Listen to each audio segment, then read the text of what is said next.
And there's so many different ways to go about making money in real estate. Like you're doing something totally different than I'm doing with how many properties you're managing. I used to manage people's properties too. Yeah. So I loved it from the sales standpoint because I would write in their contract, if you buy a home through me, I'll let you out of your contract.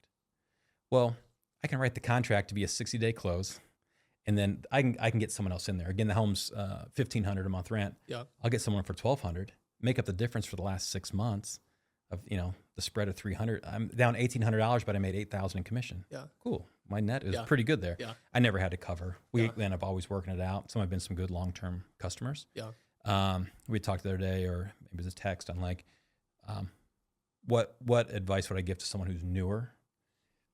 And it's relationships. Yeah. You have to be in relationships. For sure. And it could be through social media. Yeah. I don't leverage that as much as I should. I'm probably at the 50% range of like effectiveness. I don't wake up going, what am I going to post today? Yeah. And some people will just absolutely kill it. Yep. And then don't get fooled by the perception. Yep. Go look at their numbers and like they sold 5 homes last year. They're really good at video production and fly-ins with their stuff. Yep. They're terrible at sales. Yeah. The stat that I saw this last week that's been haunting me a little bit is that 74% of realtors in 24 sold 0 homes or something like that. And obviously there's there's some that they just have their license, whatever. Take off maybe 15-20% for just the outliers. Yeah. 50% of agents not selling a house is insane. 50% has been about the industry average for the last 10 or 15 years. Really? Yeah. So you have someone that works for community hospitals. Yeah. And they want to go buy some land. They need land next. They have someone that has license in their company. Cell phone tower companies have 15 people that go buy a little spot of land next to the highway. Gotcha. So there's people that don't actually sell to general public out there. And then you have some that are maybe aged out who aren't giving up their license. Yep. And so they're sitting out there too. But it's always kind of hovered around 50%, but 74 kind of shocked me. 72 or 74, whatever that number was a huge amount. And then I kind of knew it, but till I saw it that like the top 0.12% sold like 45 or 50 or more. Yeah. Top right. So, you're a top 1%er of, definitely of real estate sales. And someone had posted, some friends have sent it to me too, have seen it non-industry related. Yeah. And I didn't realize how difficult your industry is.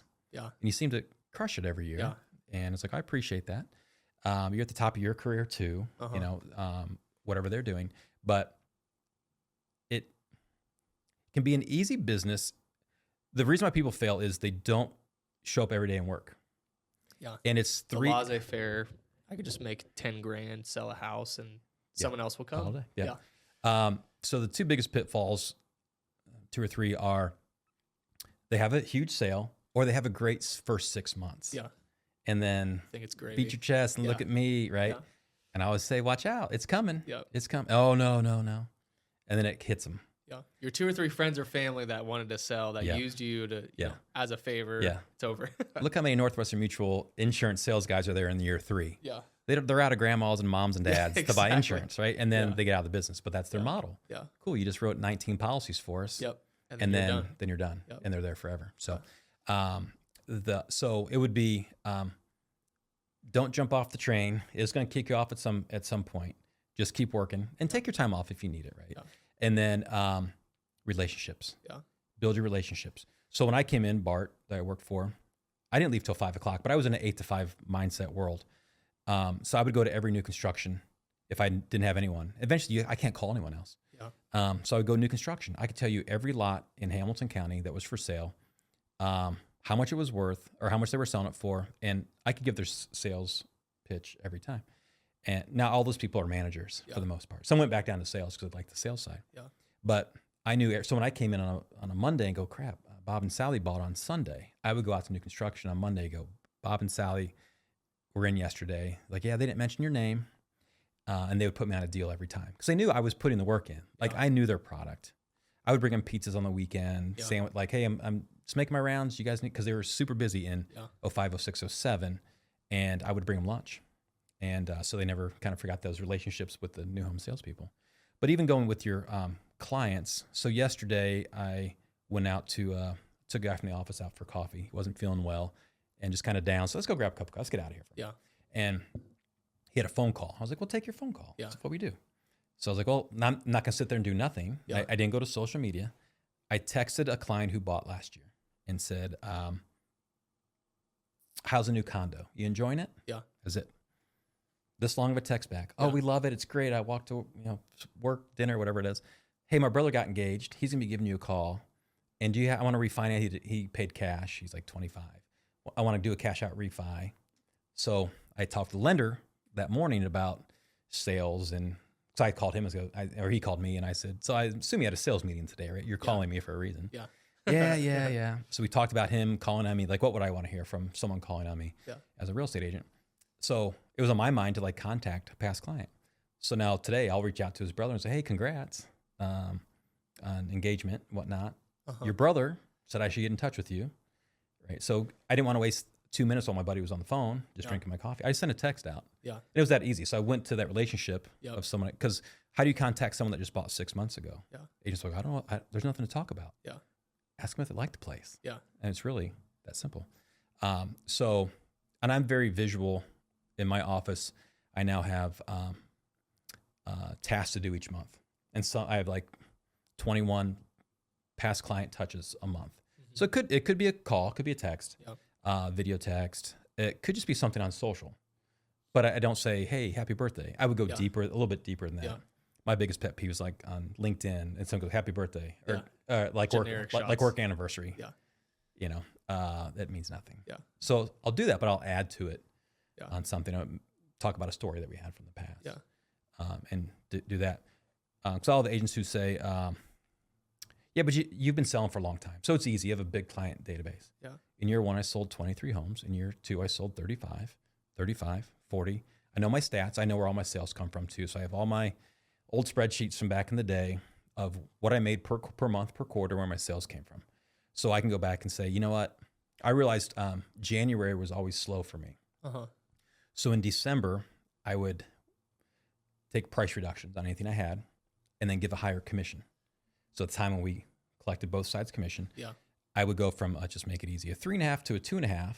Instead of paying a 3.5, I would pay a 4.5. Yep. I got this from the builders, because in 2009, I don't know, Beezer Homes would have 195 spec homes available. Yeah. They've been there for months. Yeah. And they would do a 7% commission blowout weekend. Yeah. Monday morning, they had 3 homes left.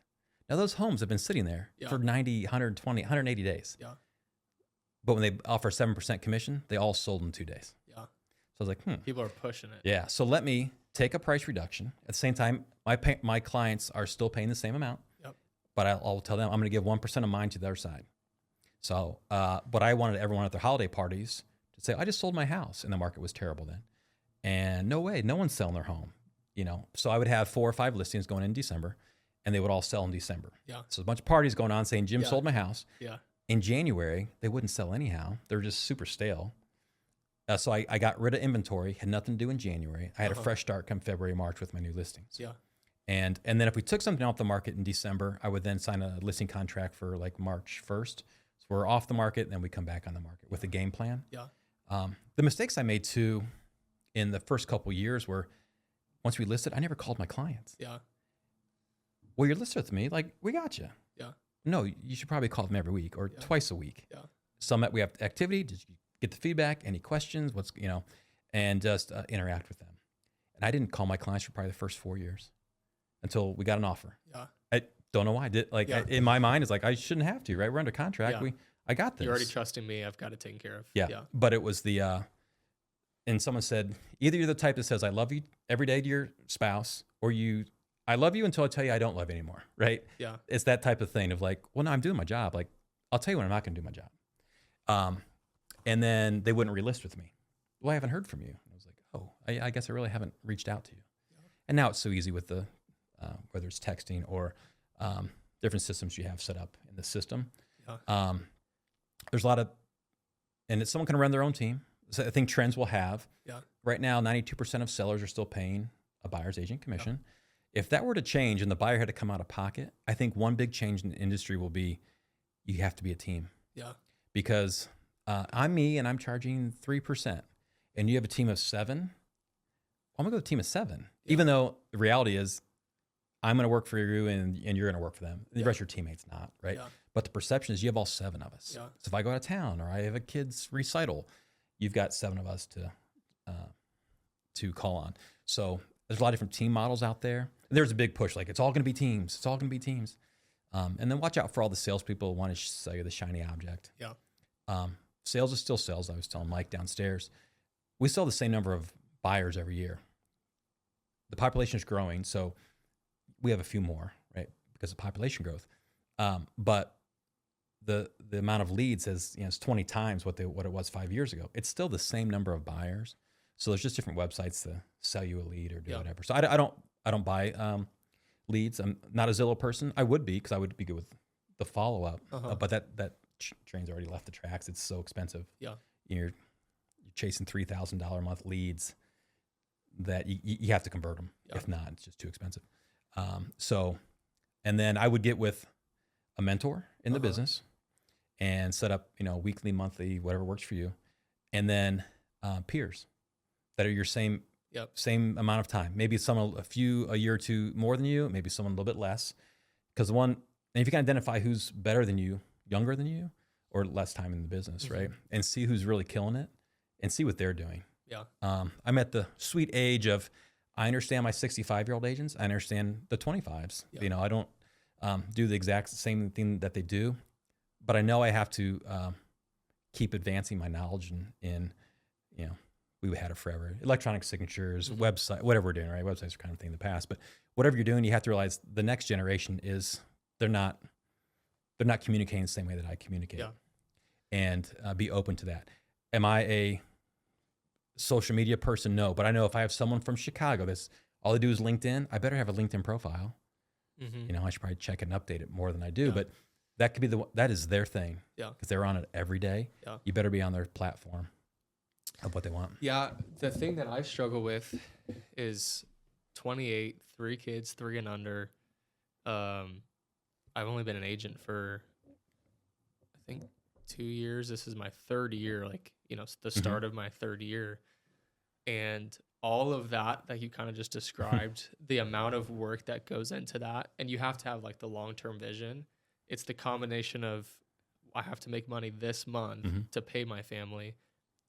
And if I'm doing long-term, that's great because it's going to pay out, but how do I provide currently? So it's that struggle of, having already sown the seed or planted the seed, and now you get to sow and you're constantly planting more versus, how do we literally make money right now? Yeah. So a brand new agent or a brand new, I guess, agent, we'll just stick with that, coming in, needs to make money currently. Maybe they have another job. Maybe they just went cold turkey and they're coming in. I mean, well, if you had to restart, you had 0 sales, no relationships, no anything, what would be your step one? We also might have to charge for this because you're dropping really good knowledge that I'm I might just not even put this thing out there. I'll just keep it for myself. So there's a lot of different ways. So you don't have to be an office person, right? Yeah. You have your own solo office here, right? But you're focused here and you're not hearing the kids play drums in the background at home, right? Yeah. And when it's time to go home, you go home and your computer's here. And I don't take my computer home unless I have to because I know I have something coming in. But again, I live 5 minutes from my office. You're probably similar in your distance, right? So I can just run over here if it's that important. Yep. And most things we can do from our phone.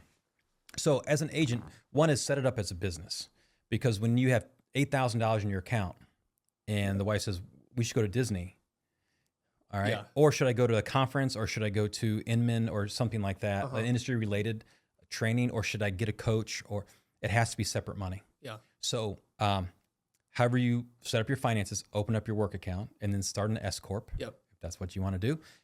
Everything I have is an S corp. Yeah. And treat it as a business. Pay yourself a salary. Yeah. So when you have a bad month, or I went 173 days without a paycheck.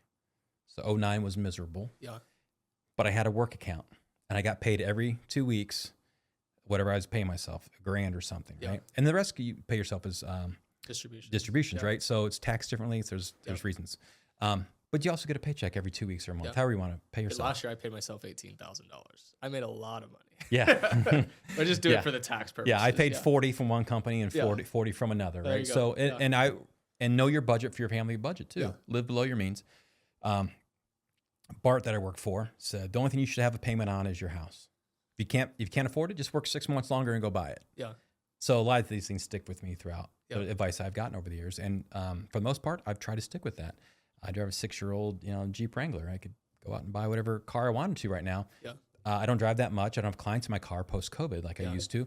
And I will buy something different down the road, but I'd rather save and do that sort of stuff. So setting yourself up would be set up different bank accounts and then pay yourself and start your Roth while you can. If you're making little, start your Roth. At some point, you can't put money into a Roth, and then you wish you could. So get all those things set up. And if you want investments, then out of that 10 grand you have, right, put 1,000 towards an investment portfolio, and use Vanguard, use something where you can get to it, but have it make money while it's not making money.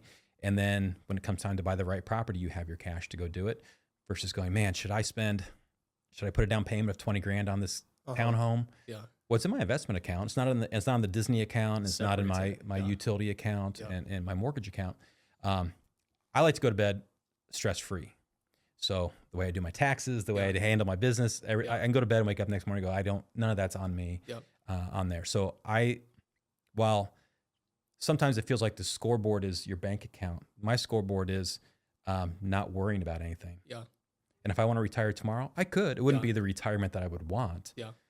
But if we had to, like health issues happen or something happened, we could do it. We may downsize to a different house and do other things. But I know that I have that option to do that. I grew up in Warren Township. We didn't come from much. So retirement was like, you do that when you're like 70 years old, right? Don't want to work that long on types of things. So the original question was, if you're a new agent, what do you do? I would also get a list of, call it everyone in your office, phone numbers, emails, whatever. And once a week say, do you have any open houses you want me to do? Yeah. Do you have any buyer? Are you out of town this week? Do you need me to cover your business? Because you don't have money. Yeah. And every week you could probably make $300. Someone just lazy and doesn't want to go show their own clients home. Yeah. It happens. And just say, I charge, I'm $100 up to an hour. And then after that, we'll figure out what the pricing is. They'll call you every single time. Yeah. We have agents say, I'll pay $20 to go show a house. I won't go anywhere for $20. Yeah. I wouldn't have when I had no money. You're gonna lose money. You're gonna lose money. Spending gas. Yeah. Yeah. And then find that mentor. Someone will latch onto you, and what happens is, well, call Josh. He'll go show a house for you. Yeah. Every time. So $300, $100. It starts to add. It pays the bills. Yeah. Out there, and then it allows that agent, the newer agent, to know what the conversations are. Yeah. And they were late, or they showed up early, or I don't know Westfield. Well, you got to research a bit. Yeah. The other would be go into MyBor every day, definitely once a week, and set up whatever your area is: Westfield, Zionsville, right, Hamilton County.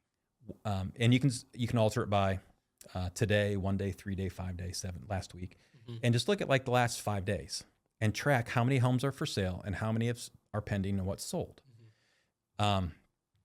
Agents don't pay attention until it's time to pay attention. Yeah. And Big Kevin from The Office, for WWE wrestler, right? He came in and he said he kind of interviewed. Hair was down, halfway down his back, and he's like, "So what should I do? Like cut my hair and wear khakis and a collared shirt?" And I was like, "No, because that's not who you are." Yeah. He was like, "I'll sign up right now. You're the first person that didn't tell me to throw on a golf shirt and khakis." Yeah. And I said, "It's not who you are, right?" And then he and I would work out in the morning. So he got an hour of coaching while he was, playing with his little brother, lifting weights. Yeah. And, but I said, you have to know your paperwork because you're the big dumb jock. Yeah. But once you know your paperwork, like he has a personality and he actually knows what he's doing. Yeah. He crushes it. Yeah. I mean, his September to now was, definitely most people's years. Yeah. He was on Fox 59 yesterday for, cause WWE's in town for, something, and then Royal Rumble. I don't know at all, but something else is coming. So he was on the couch with them yesterday talking and whatnot. Awesome. Right. So he's great on camera, but I said, you have to know your paperwork. Yeah. So when you have nothing to do, there's 145 forms. Some are really short. Yep. Read through the forms and you'll learn. I learn something new every time because they changed 8 or 9, 10 forms a year and they're always good changes. And it's like, why did it take this long to change that? Yeah. But they, no one saw it coming. Sometimes just language, like facsimile is no longer in there. They switched out something or just took it out. But read those forms. So now you know what you can say in front of your client. And you know what the options are in front of your client. Because if you don't know what a first right is and what's a limited first right, two totally different type of things. Yeah. One's geared more towards a seller, one's geared towards a buyer. And if you can get a seller, if you're a seller and you can do a limited first right, like you can still market the property as active. But I would say 95% of agents don't know that there's a limited first right. And if someone calls it a drop dead offer, then they're like 70 years old, because that's what they used to call it back before I got started. But know your paperwork and know how to win deals or get out of deals. Sometimes you want to save a deal. I turned 50. My wife had a book made. She got some response or some comments from friends, right, over the years, like old stories and whatever. And one person wrote, "Yes, we've been friends for 30 years, but I also think of you as the guy that got my family out of 3 really bad real estate deals." And I was like, "Oh, I guess I did." Right. So they had used someone else, or they had bought something they were trying to unravel, and you can't enter into another transactions conversation. But whatever it was, we got them out of 3 deals, or we're in kind of one now, where we're trying to get out of a bad deal that they already own. But so he sees me as like the fixer on things. I'll have people say, "Well, you don't work in certain areas or certain price points." One month I had a sale for $40,000 and one for $4 million. I like all checks. Still cash. They still cash. One goes into an apartment building purchase. One paid for a fall break. Maybe not even that much, right? But you get the point. It's like they both do something, advance something further. And then advance something. It's a new agent. Advance something further every day. Not every day is going to be a huge win. So I'm a Brian Buffini fan. I'm not part of his coaching anymore, but his is win the day, right? You win the day, you win the week, you win the month, you win the year. Win the day. Do something to advance forward. Win 4 out of 7 days, right? Then you win the week. And if you can do that, you're going to string them together. So Steve Sergi, who we worked with at the old company, he was always write a contract, purchase agreement, a listing, do a price reduction. If you can do one of those 3 things every week for 52 weeks, that's a good year. 52 sales is a lot. It's a lot of money. Our average commission here on the north side's $8,000 to $10,000. Like that's a hell of a year. For almost everyone. I don't think anybody would be upset about that. No. 52 is also a lot of action. It's a lot of, I think it's around like volume. 35 or 40. You probably need to hire a transaction coordinator, or you're working a bunch of hours. You'll burn out. But somehow take off the task of like change the address in your CRM. Things that I know I don't like doing, and that they just don't happen. So I have an assistant. I think I hired one. I hit around 40 transactions, and now I wouldn't go back to not having one. And find someone you trust, and she handles a lot of my banking stuff too. So we have this one 100% trust with everything. And I would not want to do half of what she does now. I just don't find it enjoyable at all. So, and you don't need to. You're at the point where you don't need to do the things that you don't enjoy.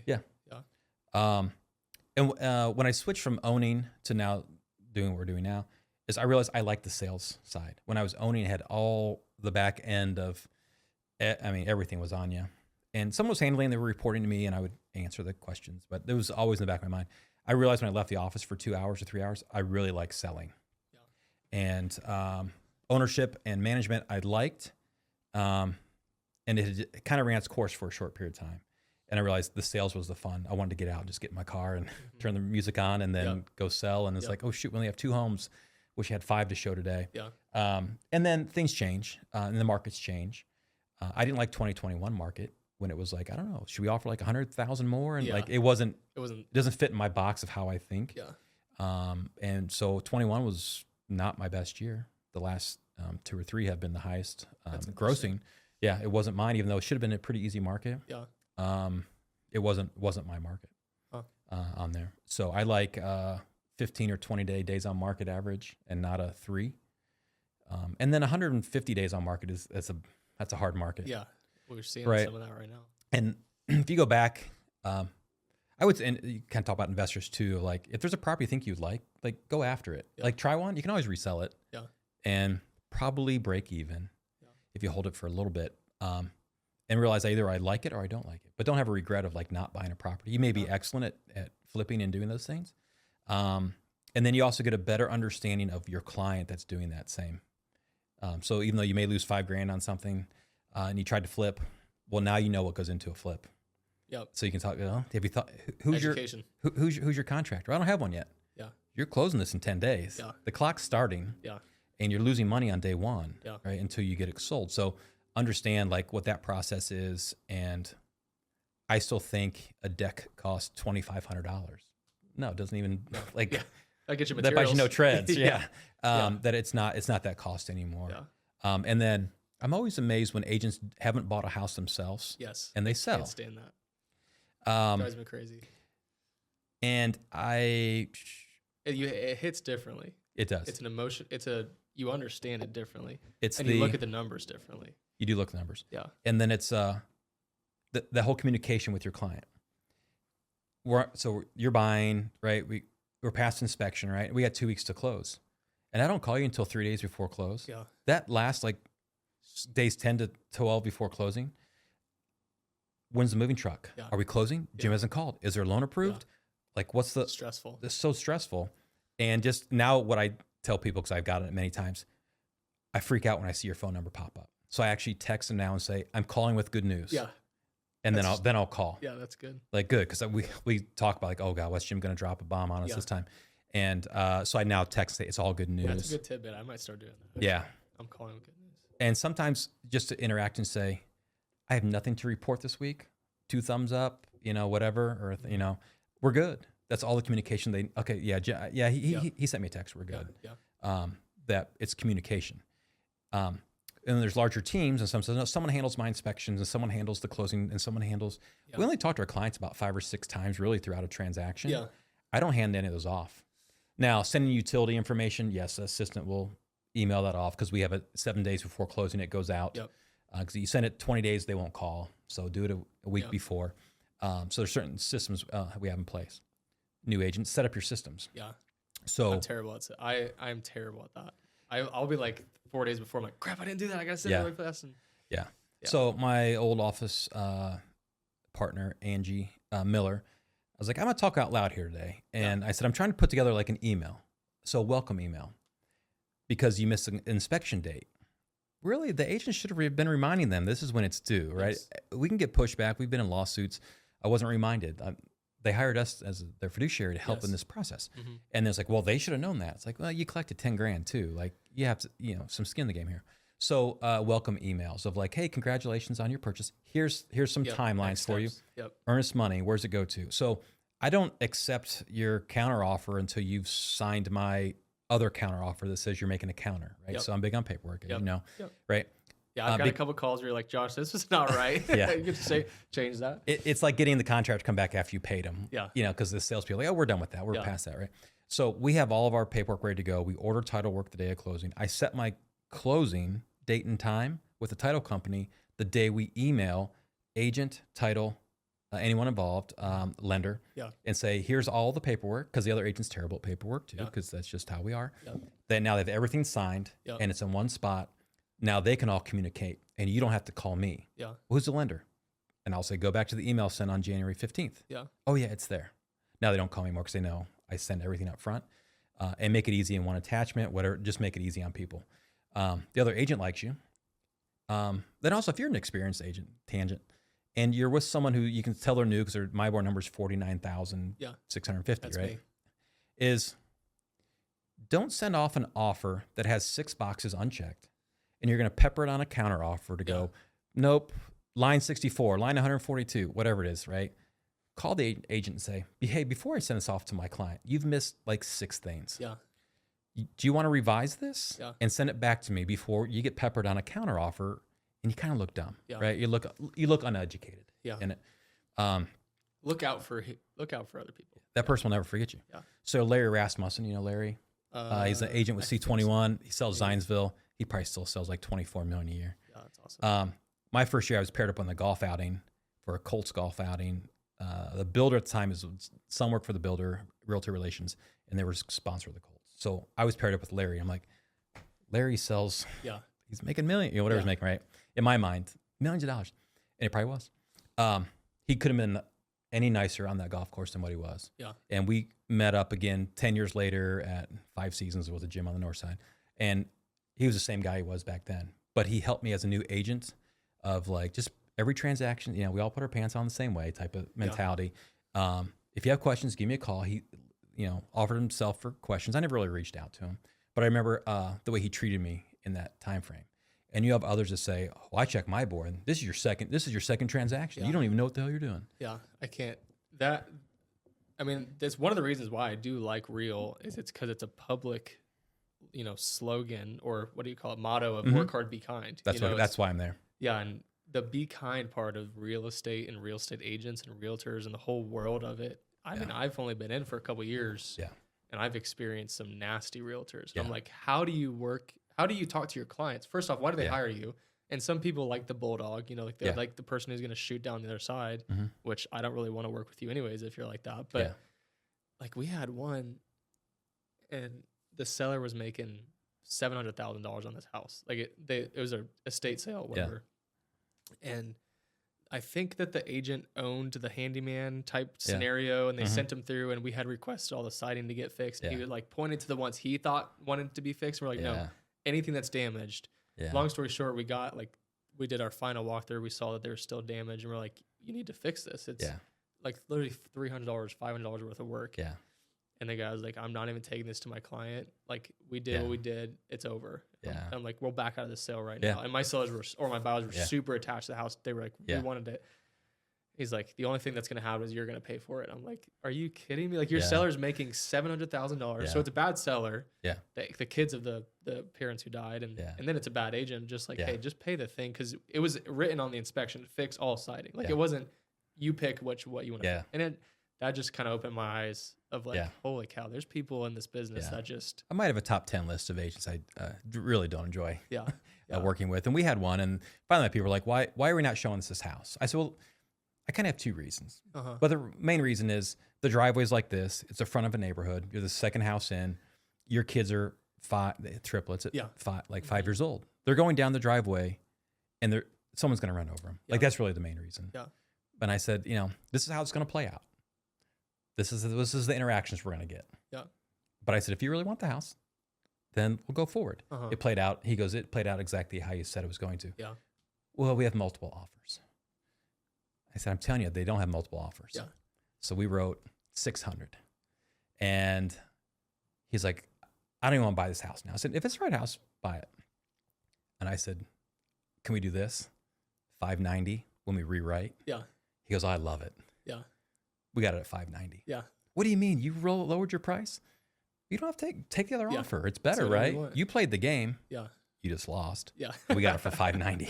Yeah. And I was like, it's on the market for 100 days. This is one of those things like you do not have another free. There's no chance that it sat for this long. No. And then I go see it on a Thursday. Yeah. And all of a sudden there's 5 people seeing it with no price reduction My buddy's like, oh, that felt so good. I go, you don't even know how excited I am right now that you actually did what I wanted to do. I love, I do love that when you just like call people's bluffs and it's just so far off. But. Yeah. So I have agents that ask, well, so how do I handle the bulldog? It's easy. Just let me know how your client wants to respond. Yeah. I really don't need to know what your input is. Like, just present your client, 'cause that's what you have to do. Yeah. And just respond back with however your client wants to respond. Yeah. And I always remind them, we don't have to buy and you don't have to sell. Yeah. And it comes back, they accepted. I was like, it was a pretty good offer. Easy, good offer, easy response. And it almost always happens that way. Yeah. People get blown up. And years ago, I was probably a little bit of that too, of like, oh, come on. Yeah. And I was like, I'll present to my clients. Yeah. And then agents don't want to have that hard conversation either. I do inspection responses at 10 in the morning. So we have whatever the inspection is, we do a response the next day. Mm-hmm. Let them digest it, let them vent and realize, whatever's going on. Now, if they say, we're good, we don't want anything, and I've read it, I'm like, cool, we'll do that right then, just be over with. But you mark yours up, I'll mark mine up. It's the worst part of our job. So it's the hardest part of the job, right? I actually don't mind inspection responses now. I used to like dread it. Mm-hmm. And now I'm like, I'm thankful I'm in a transaction and I get to write a response. Yeah.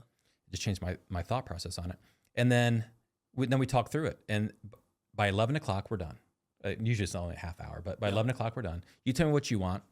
And then sometimes I'm like, I think we should probably ask for these 2 more. Mm-hmm. If they're important. Nope, not important. We're going to swap it out anyhow. Cool. Then let's not even bring it up. Mm-hmm. Part of it is how you put it together. Is it an addendum page? And you really ask for like 2 trades. Well, then just make it more condensed. Yeah. Don't make up your own wording.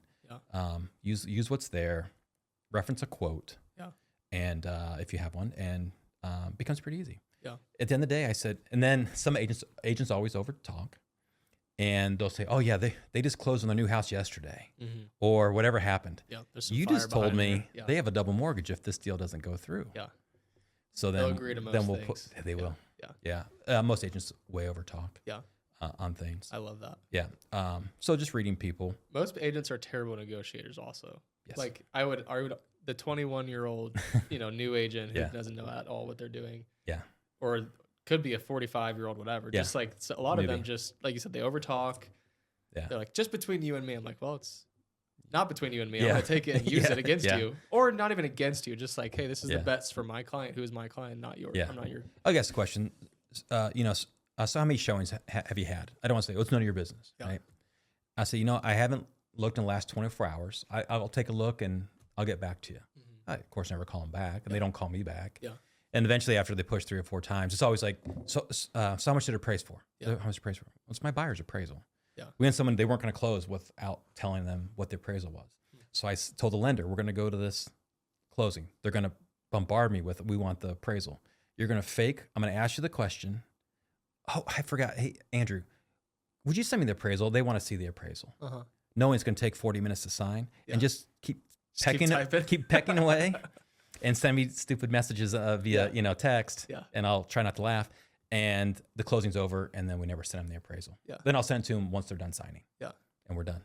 Why would they want to see that? It just, appraised for 20 grand more. Yeah. It's not going to make them It doesn't happy. matter. Yeah, It's it the doesn't matter. contract- This is the contract. purchase price. Yeah. So Yeah. you start to those things. I think we're headed towards a good market. 2024 is good for a lot of people. It's slow for some people too. I think they saw an easy 2020, 21, 22, and didn't sat in their own backseat. Didn't do any work. And it is a business where you have to work at. You have to add people to your database. That's what I'm learning hard right now. Is I gotta have way more contacts than I do. Yeah, lots of them. Yeah, I've ran into you at Panera before, right? I start conversations a lot. My kids are like, "You'll talk to anyone." I think people are interesting. Yeah. And sometimes you're like, oh, I don't want to ever talk to that person again. Yeah. And others, you have something in common. Yeah. Sometimes they're having a bad day. You can give them a smile. You talk to them. They're lonely, whatever. Or I'm not in the greatest mood, and they like, oh, it's the best day ever. Something great happened. So I just find people interesting. But you start to have those conversations, and everyone asks, so what do you do? And everyone lives somewhere. I never have to bring up real estate. It will come up in homes or whatever. Place of living will come up all the time. Or it could be, my mom passed away and we have her home to sell. I can help with that too. Whenever the timing's right, if you have an attorney, if you need an attorney recommendation. And I also look at things, I would tell agents, look at things in quarters. Because you can have a bad month and you're like, I didn't close anything. But then February, you have 4 closings. Yeah. Well, look at it. Yeah. Look at it each quarter. I am curious what monthlies look like, but I also can't tell you need to buy today. Well, your family's ready to buy in like 3 weeks, which is now probably a March closing. Yeah. Well, I can't force you to close in February. Yeah. So I look at it as a quarterly numbers when I set my spreadsheets up to look at things. I have it monthly, but then I'll look at quarters to see when am I slow, when am I not slow. My kids are playing travel sports, or my son's playing now, my daughter's done. But I know at his age now, June and July, 6 weeks, it'll be 5 days a week of baseball, and some in Atlanta, and some in Kansas City, and some somewhere else. And Grand Park's nice because we're local. Yep. But I know I need to get all that I need to get in before June. If not, then I pay someone $300 to go show. And sometimes I'll split deals with an agent when I'm out of town. If they want to write the deals, cool, do 50-50. But I also do an annual schedule for, I think it's calendars.com or something. They have one I like. It's on one page. And then I will mark out fall break. We don't have spring break because of the sport we're in. A conference if I'm going to, the holidays. And really I only have 11 months to make 12 months worth of money. Yeah. And then you're going to be sick 3 or 4 days. You just don't feel like doing much of anything. So, at least you start to work that back a little bit. And then you've got little ones. So they're not going to stay home when they're sick alone, right? I don't know if wife works, doesn't work, she's home. But even then, she has to go out and do her stuff too. So you have to go to give a break. even if she stayed home. And then travel days happen that flights are delayed and you're not back home. And so you start to look how many days you need to really make your money. And it's not 12 months. Yeah. You're probably more like a 12-month year with it. Drew Schrader with EXP, he spoke somewhere and he sets up his Fridays for closings in the morning, a closing in the morning, and has a tea time with his buddies at like noon, something like that, right? Yeah. And then his wife and kids go to the pool at the golf course, and then he has dinner with wife and family and kids that night. And then that's their afternoon with family. Yeah. And then he'll work Saturday if he has to. But he knows his Fridays are awesome. He probably has a closing. Yeah. And then he spends time golfing, which he loves, and then time with his family. Yeah. He has no idea. I even paid attention that day to what he said, but I try to do a little bit of the same. Of Fridays, I try to do something, work in the morning, and then afternoons, if I have to work, I'll work. But it'll be trying to schedule something fun. Yeah. Because I know my Saturdays will get a little bit busy. Yeah. And then set boundaries as an agent. Yep. When our kids were your kids' age, my days to pick up were Tuesdays and Thursdays. And my dad's across the street there at preschool right now. Yeah. So that was my day to pick up. My wife works. And it came to be, well, my job's more important than yours. I need to work tonight. And it wasn't. Her job was equally as important. Yeah. And she sold photography after we got married for a little bit. So she would have to cancel. And whether I made $5,000 and she made 500, it wasn't about the pay. It was about like, you just told me my work's not important. Yeah. So I had to stop canceling. So I said, I'll get kids Tuesday. So my spiel with people would be, and someone told me, I kind of forgot, I used to say it, but I was on a panel or something. And like, you rattled off something. I was like, oh yeah, our lock boxes are open from 8 to 8, 7 days a week. That's 84 hours. I don't work 14 of them. Tuesdays after 5, Thursdays after 5, and Saturdays after 12. My kids are going to start having games. They have birthday parties. I'm not going to miss my kid's life on a Saturday. So if we can't find 70 hours to work together, I'm not your right agent. Yeah. And no one ever said, I'm going to go find someone else. Yeah. There's 70 hours we can work. Yeah. I love 9 o'clock coffee meetings with someone. Yeah. And I'm an early riser. I'll get 4 or 5 in the morning. Yeah. But Saturday morning showings, I wish we could show at like 7 a.m. because I'm ready to go. Yeah, I'm ready too. I was still a bit early, but so you do the 8:45. I'm home by noon. You're not showing homes for more than 3 hours. Yeah. If so, like I'm bored out of my mind. Yeah. So then I'm home by noon. And then we can go boating. We can go family stuff. We can do whatever. So just set those boundaries from day one. And so today I set an appointment for coffee for a new client. And I'm doing nothing this Saturday. We have nothing going on. But so I said, I'm available Friday, Saturday, Tuesday, Thursday, Friday, and all of them are before 11 o'clock. And he texted back and said, yeah, Monday sounds good. At 9 o'clock at Greyhound Pass. Yeah. So I don't have to work the weekend. Yeah. And it's my first appointment of the day. Yep. Yeah, I think it is very important to be very strict on your boundaries, because then people you give an inch, they take a mile. You know, they'll run away with it. Yeah. Or you'll just kind of stop paying attention and you'll run away with it, and you're not even real. Like right now, I'm trying to force it to happen and not work on Sundays, because last year I was working 7 days a week. You know, it's not sustainable. It's not sustainable. I gotta force it to happen and just say, hey, I don't work Sundays. And I had an appointment last night on the south side, and she called me at 5 o'clock. The client did, and I was like, hey. She's like, what are you doing? I go, well, I'm on your street. I go, I'm 1 minute late. I stopped in the street over to check email before I walked into the meeting. She goes, you're at my house? And I was like, what? We had a 5 o'clock, which I confirmed at 4 o'clock. Yeah. She goes, I thought it was just a phone call. I was like, well, do you want me to come in, or just want? She goes, no, come on in. Yeah. She had some water in a basement thing. It's her downspouts and the grating. I was like, go to Lowe's and buy this. It's probably going to solve your problem. Yeah. So we did a few things. Point of the story is, my wife had a dinner last night with her girlfriends. So I look at my calendar and go, when is everyone busy? My kids had stuff. My daughter was working. My son had sports, and my wife had a dinner. So I might as well work Thursday or Wednesday night, whatever it was. Yeah. Because everyone else is gone. Yeah. Versus now I'm gone Thursday and everyone's home. Like I plan my schedule. Like, well, no one's really out anything. Yeah. And not that my kids want to hang out with me every evening, but if they're home, they want to talk, then I'm available for them. I'm not the absent dad. Yeah. But I think you set boundaries and just try to plan your week out.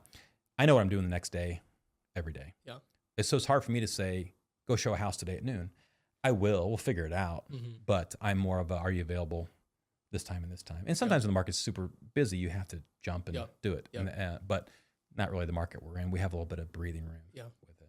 So cool. Well, we could probably sit here and talk for another 3 hours. We can do a part 2. Yeah, we could do a part 2. We'll probably have to do a part 2. Yeah. There's plenty of good information for whatever type of person is listening, investor, realtor, new agents, old agents. I do appreciate the time. Welcome. I think there's a untapped wealth of knowledge there that I need to tap into more. So I appreciate it. We'll tag your socials in it. Okay. We'll push it out to everybody. Sounds great. Cool. All right. Thanks.